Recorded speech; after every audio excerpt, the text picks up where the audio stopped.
Lionquist, and I am an analyst here at SpaceX.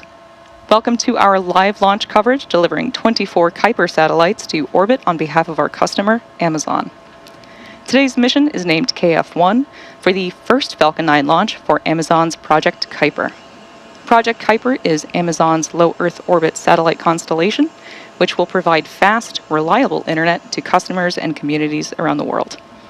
This will be the third launch of Project Kuiper satellites this year, and will add another 24 satellites to its constellation. Today's mission marks our first out of 3 Kuiper missions. At T-minus 9 minutes and 30 seconds, everything is looking good for an on-time liftoff, and the range is ready to support. And just a quick note, at our customer's request, we will be ending live coverage of the mission just after the first stage booster landing. As far as weather is concerned, we've been keeping an eye on our launch commit criteria all night, and everything so far seems to be working in our favor. If for any reason we are unable to launch tonight, a backup opportunity is available tomorrow at 1:57 a.m. Eastern Time.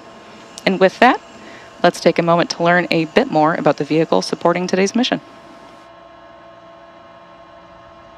That's Falcon 9 on your screen. It's a 2-stage rocket that is 229 feet tall and is getting ready for liftoff in just under 9 minutes. At launch, it produces more than 1.7 million pounds of thrust, which is enough to lift more than its own weight. The bottom section is the first stage, or booster, powered by 9 Merlin engines. They'll burn for the first couple of minutes, carrying Falcon 9 through the thickest layers of Earth's atmosphere. But it's not just going up. Early in flight, Falcon 9 performs a gravity turn, a smooth pitch maneuver that tilts the rocket sideways to build up horizontal velocity. Because getting to orbit isn't just about going straight up, it's about accelerating so fast that it never lands. And that's what achieving orbital velocity is. Once the first stage completes its portion of the mission, it shuts down and separates. A staged rocket like Falcon 9 sheds the booster, so stage 2 and the payload can keep climbing faster and more efficiently. After stage separation, today's booster will land on our drone ship, a shortfall of Gravitas, which is currently stationed in the Atlantic Ocean. And this particular booster will be returning to Earth for its first time.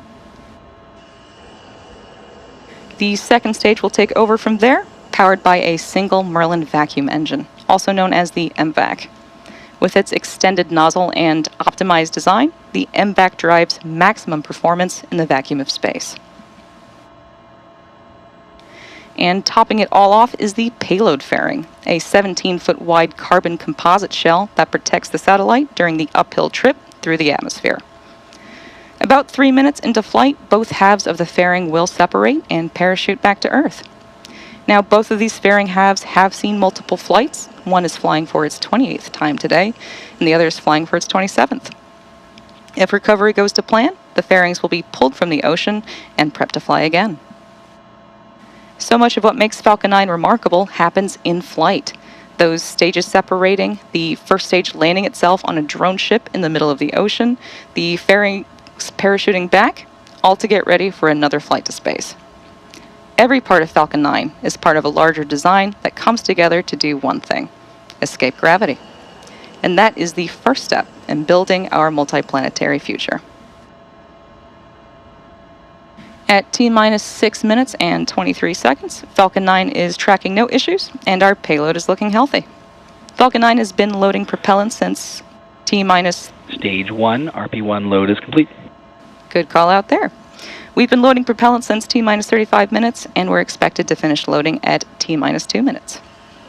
If for any reason we don't launch today, we do have a backup opportunity tomorrow at 1:57 a.m. Eastern Time. Next up in the countdown, the Transporter Erector, or the TE, will begin to retract away from Falcon 9. That's the large truss structure that you see standing next to the rocket. It's hinged at the base and is connected to the launch mount beneath the first stage. First, we'll see the clamp arms open around the second stage. Then the TE will begin to pivot back, slowly swinging away from the rocket.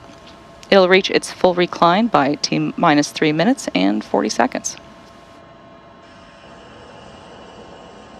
You might also hear the TE called the strongback. It's the same structure, just referred to as a different name. The TE also does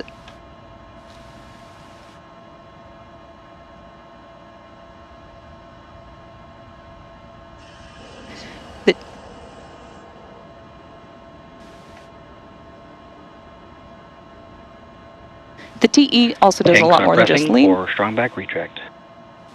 Good. So it sounds like we're going to go for strong back retract. It's going to start to lean away from the rocket now.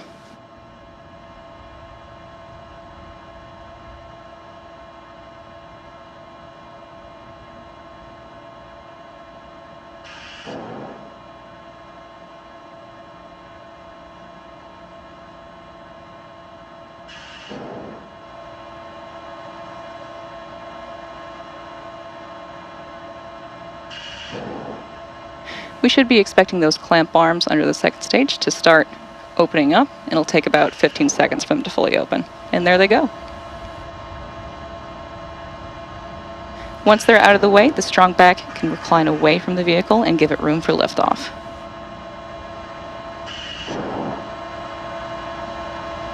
Looks like the arms are now open and the rocket is free.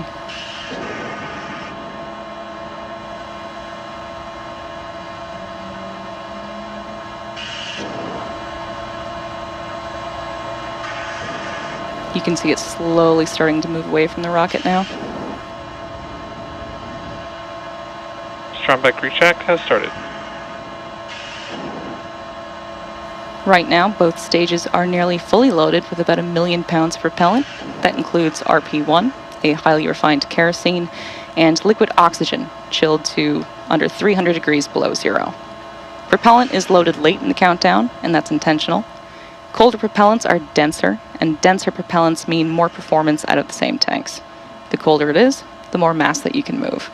Before any of that propellant flows, though, the plumbing and engines are chilled down. That prevents thermal shock and boil off when the ultra-cold liquid starts moving. You might also hear that referred to as engine chill.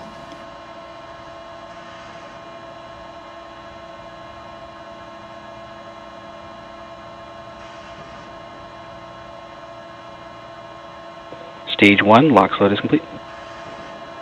As you just heard over the nets, there's confirmation of Stage 1 liquid oxygen loading completion. The second stage will finish up about a minute later. The tanks are also pressurized using helium. That helium is chilled too, so it stays compatible with the cryogenic plumbing. During flight, that pressurization helps force propellant into the engines as the tanks empty. At T-minus 60 seconds, Falcon 9 will enter startup, and at that point, the rocket's onboard flight computers will take over. From there on out, the countdown becomes fully autonomous. Just inside of T-minus 2 seconds, then the 9 Merlin 1D engines will ignite. And once they're at full power, Falcon 9 will lift off the pad and begin to climb to orbit. Stage 2, LOX load is complete. And another great call out. So the first and second stages are now fully loaded with over 1 million pounds of rocket-grade kerosene fuel and liquid oxygen.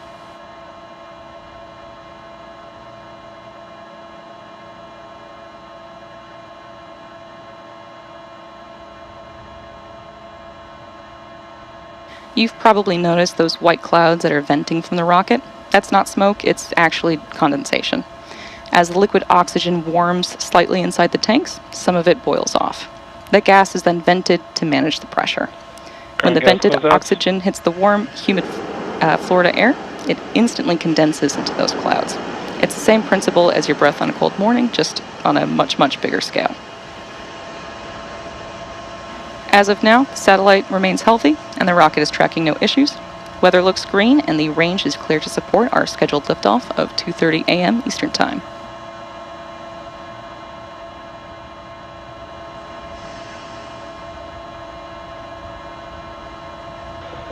Falcon 9 is in startup. At this point, the autonomous flight computers have taken over the launch countdown, and stages 1 and 2 are pressurizing for launch. Finally, we're waiting for the final go directive from the launch director. The launch director is go for launch. We just heard that we're a final go.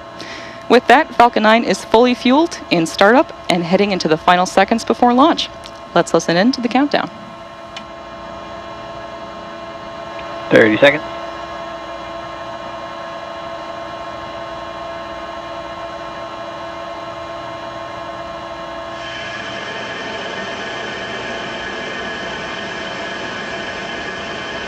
15 seconds.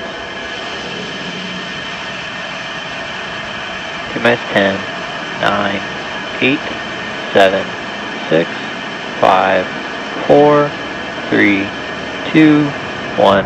Ignition. Engines full power. And liftoff. Go Falcon, go Kuiper.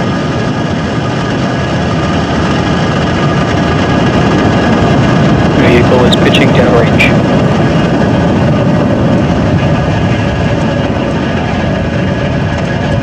Stage 1 propulsion is nominal.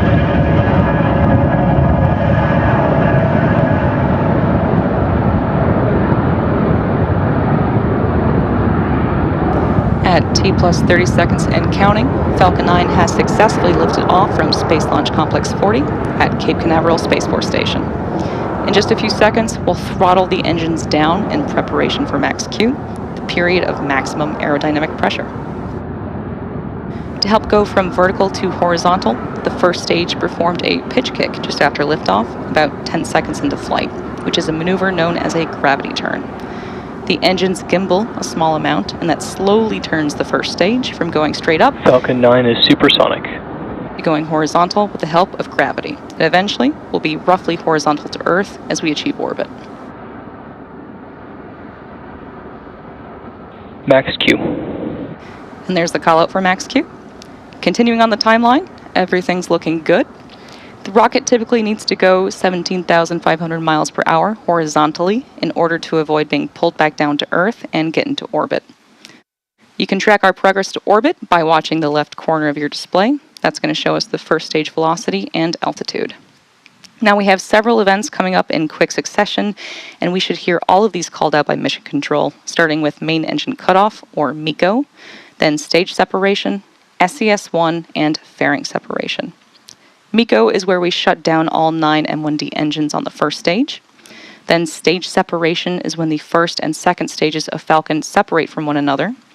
And second engine start 1, or SES-1, is when we'll light the MVEC engine on the second stage for the first time.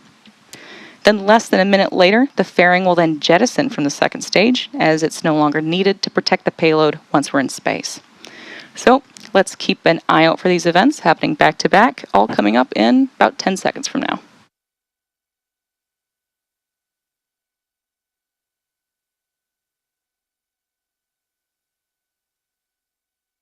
MECO. Stage separation confirmed.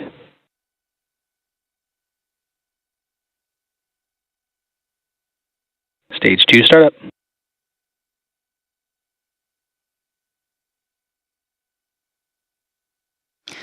Good series of call-outs back to back, which again were MECO, stage separation. Coming up next will be fairing separation in about 30 seconds from now. As mentioned earlier, we will be attempting to retrieve these fairing halves once they fall back to Earth. They'll be taken back to shore by our ocean recovery vessel, Doug, once they fall back down to Earth.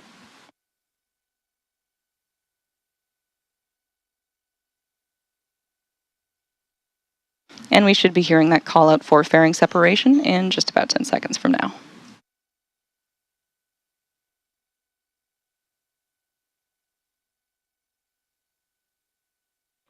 Fairing separation confirmed.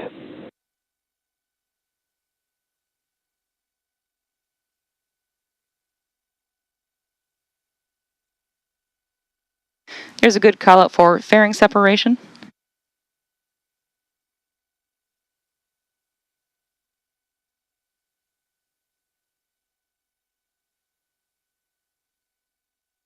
And just keep in mind that our views right now look really, really grainy because it's dark outside.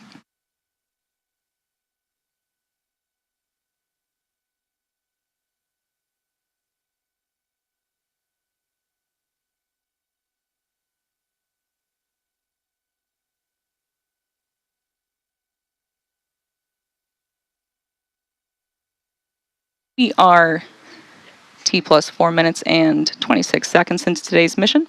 The next major milestone is coming up just past the T plus 6 minute mark, where you should see the first stage's entry burn on your screen.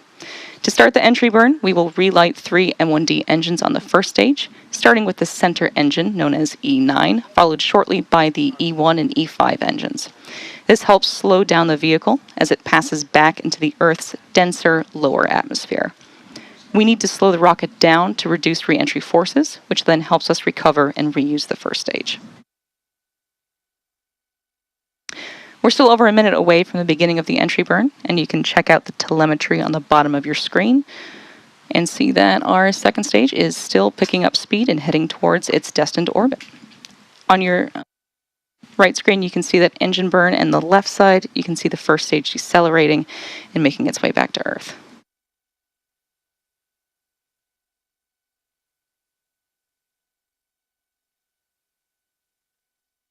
Reusability is key to lowering the cost of spaceflight and enabling more investments in critical space infrastructure.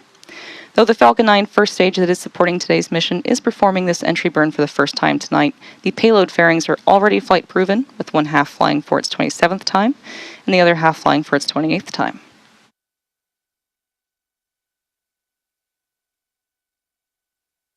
We're about 20 seconds away from the beginning of the entry burn. If you like, you can check out the telemetry on the bottom of your screen, where you can watch the graphics light up as the engines do.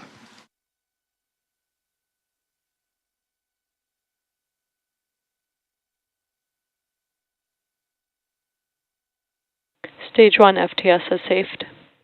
Stage 1 entry burn startup. There's the call out for entry burn startup on the Falcon 9's first stage. The burn is set to last about 25 seconds and again is slowing down the vehicle in preparation for its final burn and landing.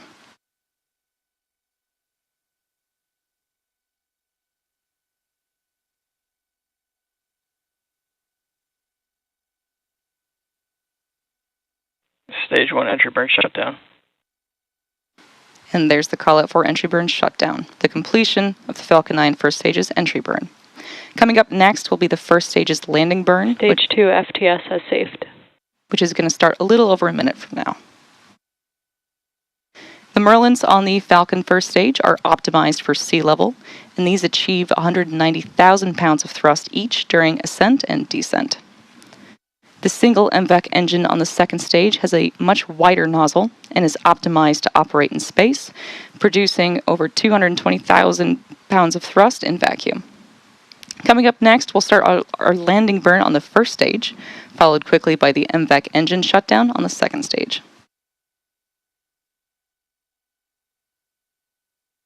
Coming up next, in about 40 seconds, we'll have the start of that landing burn of the first stage. The landing burn... Stage 1 transonic. The landing burn is the final burn of the Falcon 9 booster, used to reduce the remaining speed of the vehicle for a gentle and precise landing on our drone ship, a shortfall of gravitas. And we should be hearing that call out for the first stage landing burn in just a few moments. Stage 2 is in terminal guidance.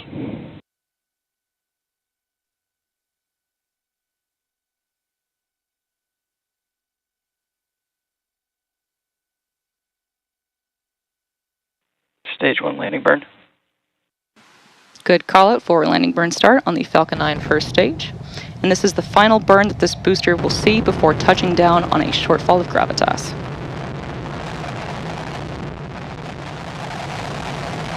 Stage 1 landing leg deploy.